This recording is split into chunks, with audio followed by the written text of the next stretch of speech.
By California Privet from TN Nursery. California Privet is an effective shrub when used as a specimen. Its color is good and it holds its leaves so long that it could almost be called an evergreen without stretching the imagination very far.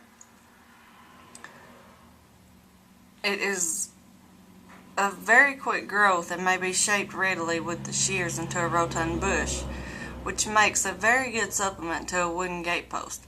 Privet is easily transplanted and it is possible to move large specimens without risk.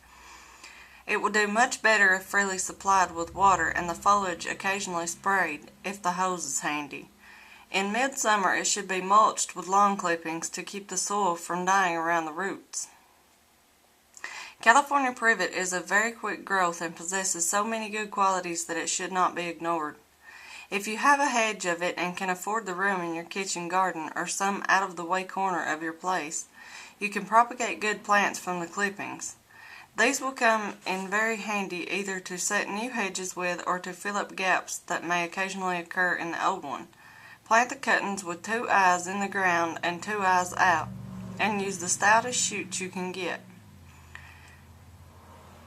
Transplant them in the spring and thereafter prune them into shapely specimens. Although privet is not an evergreen, it retains its color and leaves into winter, and once it starts to grow in spring it progresses rapidly.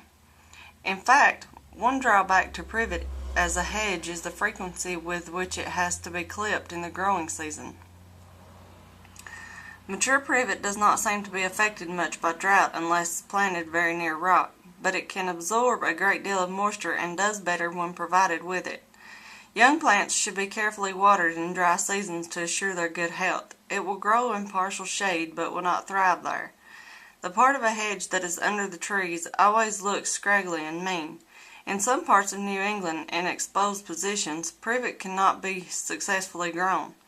It will do well apparently in any ordinary soil, but its development is wonderful in light loam.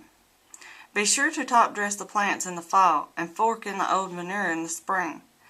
If a privet hedge is used to enclose a garden, have paths parallel it, and leave only a space of 2 feet or so between the paths and the hedge. The stone filling of the path will keep the roots of the privet from intruding on the garden and from sucking up the moisture and substance from the soil.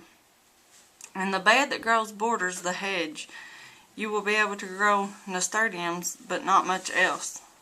The tall-growing nasturtium is the best for the purpose, and as it grows it should be trained over the hedge and let it fall in festoons on the outside or along the top.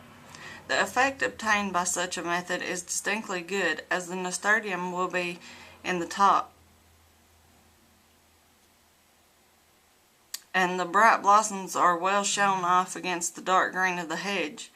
In some of the best old gardens of England, nasturtiums are trained in this way up over the high yew hedges and screens.